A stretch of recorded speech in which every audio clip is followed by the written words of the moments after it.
Hello students, welcome to my channel of question lifeline part 2। आपको तो ये ज़रूर पता होगा कि हम पढ़ रहे थे चैप्टर 4 AR, जिससे कि हमने पार्ट 1 का वीडियो बनाया था। और आशा करती हूँ कि आपने उसको देखा भी होगा ताकि आप यहाँ पे पार्ट 2 में आए। तो अब हम यहाँ से यहाँ तक हमने पढ़ लिया था विंड के तब विंड यहाँ से हम स्टार्ट करते हैं। Winds can be boldly divided into 3 types. Wind क्या होते हैं हमारे 3 तरह में डिवाइड हो चुका है। परमानेंट विंड एक है सीजनल विंड और एक है लोकल विंड। तो स्टूडेंट ये 3 तरह के विंड आपको नोट्स डाउन भी कर लेना है। परमानेंट विंड क्या है, सीजनल विंड क्या है और लोकल विंड हमारा क्या है।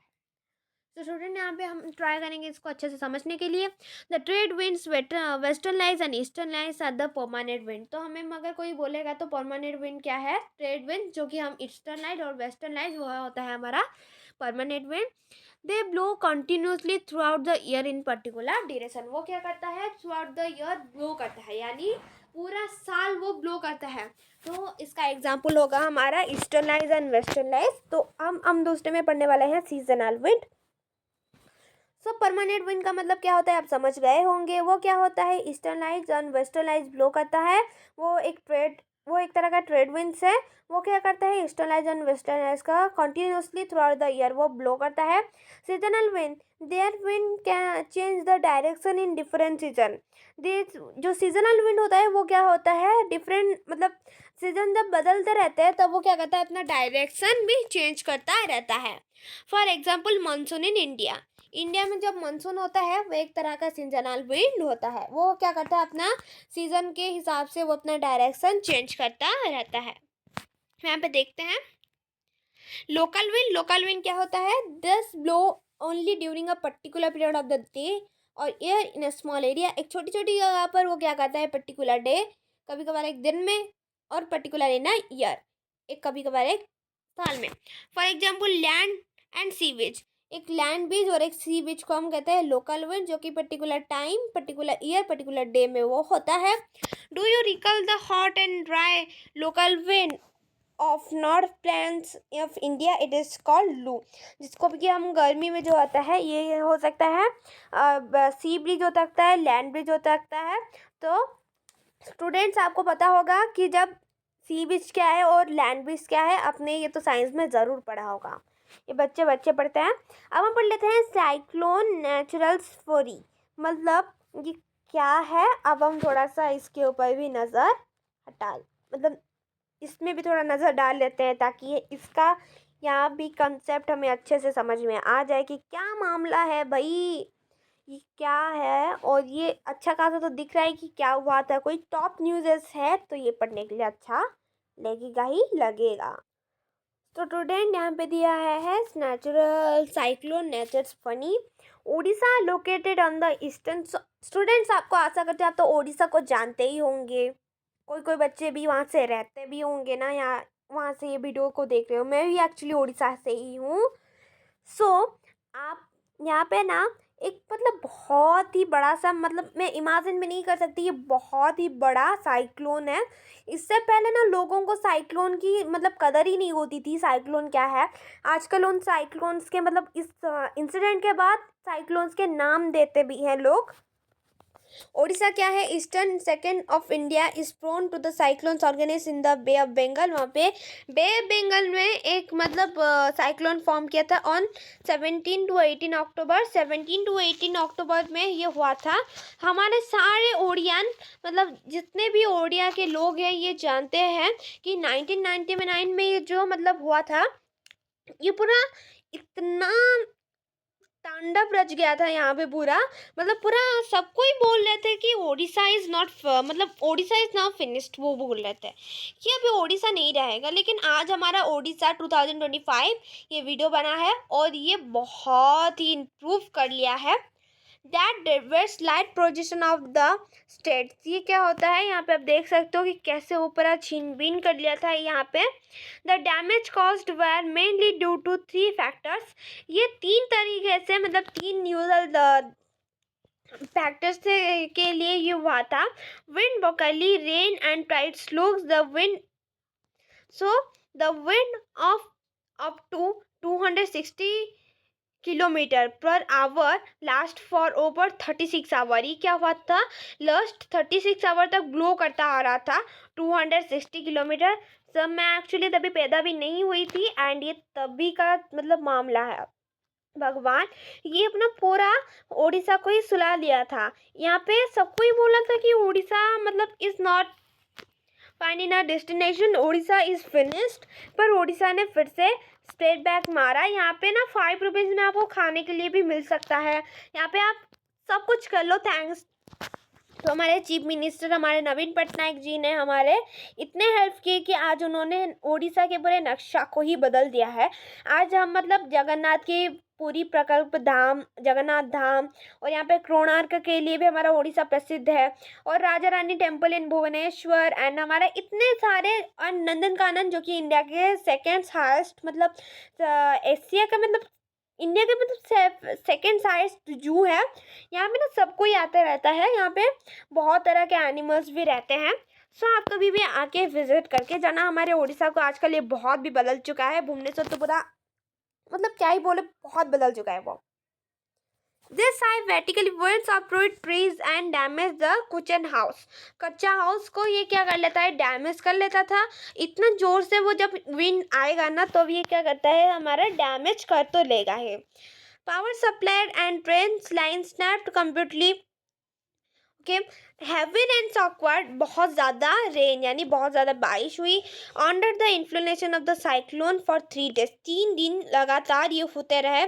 This rains lead to flooding in the most rivers of Orissa. Orissa के बहुत सारे रिवर्स में भी यह मतलब फ्लड का भी कारण हो गया। The cyclone wind cross tidal waves that sweep 20 kilometre. ये क्या हो गया, यह साइक्लोन विंड हो गया जो कि वेव स्वीपली 20 किलोमीटर तक स्वीपली वेव करता रहा। Inland and brought massive destruction to the coastal areas। ये क्या करता रहा, कोस्टल एरियाज में भी ज़्यादा जो मतलब मछुआरे अपने घर बना के रहते हैं उनको ज़्यादा अफेक्टेबल होता है। 7 to 10 minute high tidal waves industrial suddenly and cause massive damage to stand paddy crops. ये क्या किया, पैडी क्रॉप्स यानी जो फार्मर्स के क्रॉप्स होते हैं उनके खेती बाड़ी में ये बहुत ज़्यादा अफेक्ट किया। यहाँ पे ना पूरा तांडव भी रच गया था। ये जब हुआ था सभी इसको मतलब जानते हैं इस बात, ये तो साइक्लोन नहीं तो ये इसको हम बोलेंगे सुपर साइक्लोन था। अब आगे देखते हैं बच्चों। The cyclone organized as depression in the gulf of Thailand. ये क्या होता है, थाईलैंड के डिप्रेशन में near east of Port Blair. ये क्या होता था, पोर्ट ब्लेयर में ये होता था ऑन 25 अक्टूबर 1999। ये वाला मतलब सृष्टि हुआ था and gradually moved in a north west direction. ये क्या होता है, नॉर्थ वेस्ट डायरेक्शन में होता रहता था। It influence into a super cyclone. ये धीरे धीरे मतलब सुपर साइक्लोन कैसे होता है, जब एक साइक्लोन पानी के अंदर रह के अपना ताकत इकट्ठा कर करके वो एक सुपर साइक्लोन होता है। जब वो ज़्यादा दिन पानी में रह जाता है तो हम सोच लेते हैं कि वो सुपर साइक्लोन होता है। मम्मी क्या करती है, ज़्यादा देर वो नहीं रह पाती, वो क्या करती है, बाजार जाती है, खाने पीने की चीज़ पर ला के घर भर देती है। हमारी तो पूरी मतलब पार्टी हो जाती है मम्मी की, इतनी सारी खाना है, भगवान साइक्लोन आ गया। लेकिन उनमें हमारी पार्टी हुई तो क्या हुआ, बाकी लोगों के भी उनमें नुकसान पहुंच जाता है। So 29 October at 10:30 a.m. the super cyclone swept the entire coast of Odisha include the city of Bhubaneswar and Cuttack. So Bhubaneswar and Cuttack को छोड़ के मतलब ये बहुत ज़्यादा अफेक्टेबल हो गया था। एंड 28 कोस्टल टाउन्स मतलब 28 कोस्टल टाउन्स को भी वो बहुत अफेक्टेबल किया था, including the millions people were affected. यहाँ पे क्या हुए थे, मिलियंस ऑफ पीपल्स यानी बहुत ज़्यादा लोग अफेक्टेड हुए थे। A large number of life stock where killed, बहुत ज़्यादा लाइफ स्टॉक भी यहाँ पे मर भी गए थे। स्टैंडिंग क्रॉप्स ऑफ पैडीज, यहाँ पे स्टैंडिंग क्रॉप्स और पैडीज को भी बहुत ज़्यादा नुकसान पहुंची थी, या फिर किसान बहुत मतलब उनका बहुत ही नुकसान हो गया था। Vegetables and fruits were heavily damage, वहाँ पे बहुत ज़्यादा वेजिटेबल और फ्रूट्स भी डैमेज हो गए थे, इसलिए वहाँ पे महंगाई भी बहुत हो गई थी पूरी। भगवान भी जाने कितनी होगी, मैं तो पूरा मतलब पैदा ही नहीं हुई थी तभी। एग्रीकल्चर को भी बहुत था मतलब हार्म पहुंचा वहाँ पे। Land having turn liver large tracts of sal teak and bamboo plantation they disappeared. यहाँ पे बैम्बू प्लांटेशन और यहाँ पे जंगल को भी वो पेड़, बड़े बड़े पेड़ को भी सुला देते थे, जिसमें कि गाड़ी वगैरह जब जाते थे एक्सीडेंट होते रहते थे। The mangrove forest between Paradip and Konark vanished. ये क्या हुआ, पूरा मतलब विलुप्त ही हो गया था। मैंग्रोव फॉरेस्ट ही मतलब पारादीप फोर्ट और कोणार्क में पता है आपको हमारा सन टेम्पल है, जिससे कि देखने के लिए बहुत दूर से लोग आते हैं। ये हमारे उड़ीसा का प्राइड है। एंड आपको पता होगा कि हमारे यहाँ पे पूरी जगन्नाथ टेम्पल भी किस में था और अभी किस में हो गया है। यहाँ पे अभी विदेश में लोग भी आ रहे हैं हमके। यहाँ पे एक धाम भी हो चुका है हमारा, वो वाला हमारा पूरी धाम। हमारे इष्ट देव जो जगन्नाथ जी है वहाँ पे वो पूजा होते हैं। तो चलो हम आगे जाते हैं उड़ीसा के कल्चर के बारे में। तो हमने बहुत जान लिया कि 1999 में ऐसा एक मतलब साइक्लोन आया था कि उसका अंदाज़ा भी नहीं लगाया गया था। उसके बाद हम साइक्लोन को मतलब समझ गए कि वो कैसे रूप ले लेते हैं। और हमें मतलब आगे से बस हवा हो रही थी, बस बारिश हो रहा था साइक्लोन के टाइम, और क्या हो रहा था, और कुछ भी नहीं हो रहा था ना, तो वो मतलब ऐसे ही जा रहा था। जब 1999 में सुपर साइक्लोन आ गया, बाप रे बाप, वो सभी को मतलब इतना ज़्यादा हार्म किया। तो आप सोच रहे होंगे कि इतना बड़ा तो साइक्लोन है, तो इसका नामकरण क्यों नहीं दिया गया? इसीलिए क्योंकि तभी नामकरण नहीं दिया जाता था बच्चों। तभी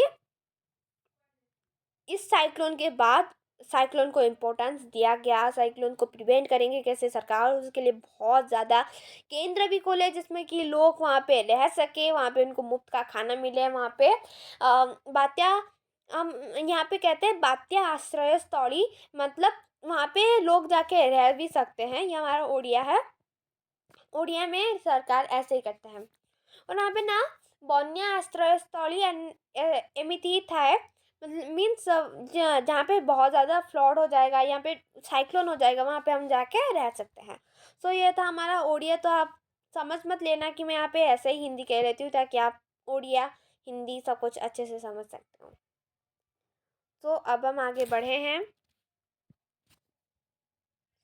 तो स्टूडेंट्स अब हम देखने वाले हैं मॉइस्चर क्या होता है। Moisture when water expends from land and different water bodies, जब मतलब वाटर एक्सपेंड होता है land and different water bodies का, एक बिकम्स वाटर वेपर। ये क्या होता है, वाटर वेपर हो जाता है। Moisture in the air at any time, जो एनी टाइम मतलब हर एक टाइम में जो मॉइस्चर इन द एयर होता है इज नोन एज ह्यूमिडिटी, जिसको हम अदर वे से ह्यूमिडिटी भी बोलते हैं। When the air is full of water vapour वही called it a humid day.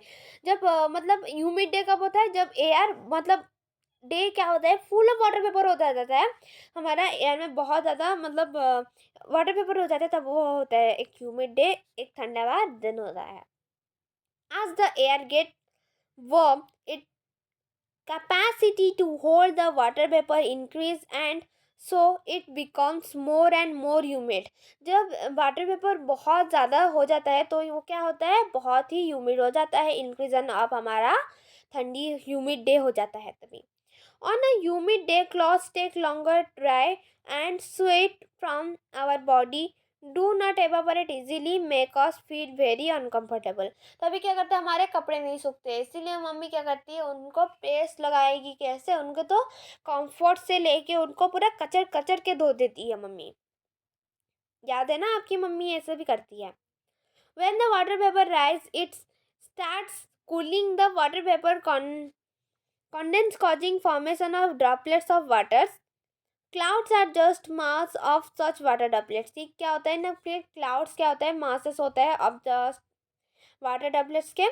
When this droplets of water become too heavy, जब यहाँ पे ये ड्रॉपलेट्स क्या होता है, बहुत ज़्यादा मतलब भारी हो जाता है। To float in the air, ये क्या होता है, अपने आप एयर में फ्लोट करता है। Then they come down as precipitation. इसका मतलब है वो नीचे आते हैं रेन के फॉर्म में, जिसको हम कहते हैं precipitation. Jet planes flying in the sky leaves a white train beside them.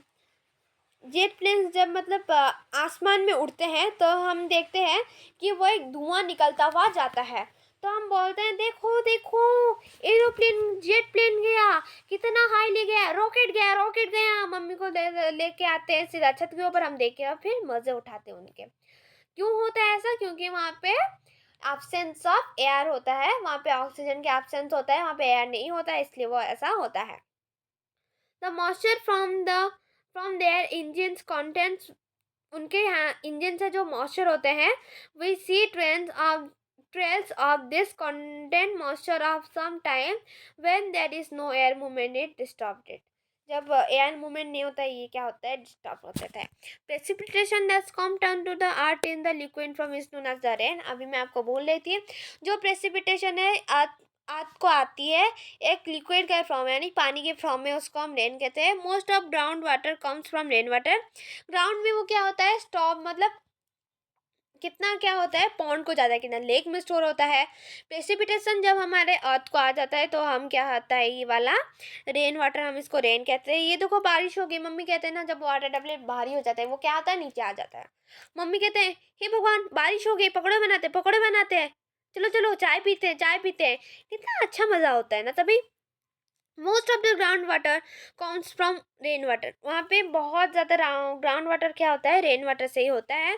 हमारा यहाँ जहाँ से हम मतलब वो क्या होता है, ग्राउंड में स्टोर होके रह जाता है, या फिर लेक्स, रिवर्स, पॉन्ड्स, इनमें से वो जाके सेव होके रह जाता है। Plants help preserve water. Plants क्या करता है, वो क्लाउड्स को खींचता है और वाटर भी रिजर्व कर लेता है। वो क्या होता है, वाटर रिजर्व करता है। सॉइल को भी वो रिजर्व करता है, सॉइल इरोजन होने से बचाता है। Helps preserve water. When trees on hill sides are caught, rain water flows down to bare mountain and cause flooding. Mountain से जब मतलब पानी होके वो नीचे आ जाता है और हमें वो फ्लडिंग हो जाता है, ताकि हम मतलब देखो, हम अगर पेड़ काटे तो यहाँ पे ना फ्लडिंग ही हो गया, वो इनडायरेक्टली वे में होता है ना। ऑन द बेसिस ऑफ मेल्चम this are the type of rainfall. यहाँ पे तीन तरह के रेनफॉल है।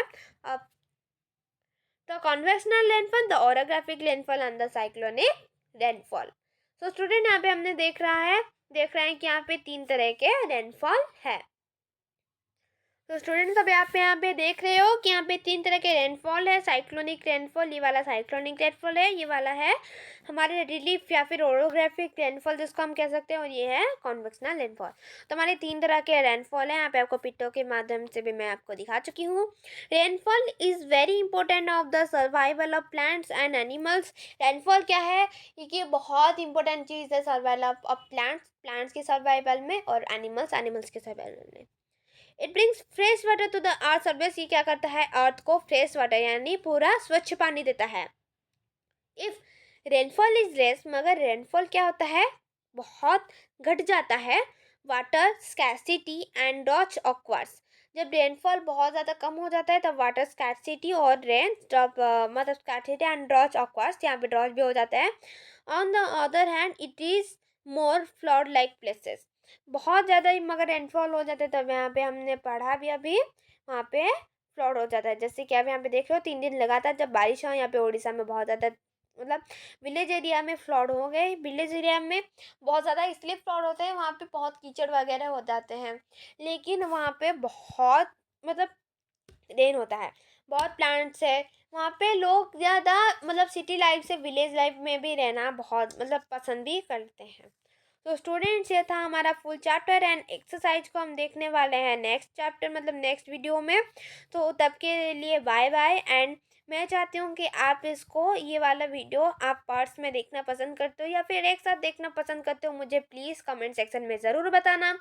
एंड ऐसा लगता है कि आपको मगर मेरी टीचिंग स्टाइल पसंद होगी एंड आप पसंद करते हो मेरी टीचिंग स्टाइल को, तो इसीलिए एक लाइक एंड एक सब्सक्राइब भी उसके लिए कर लेना।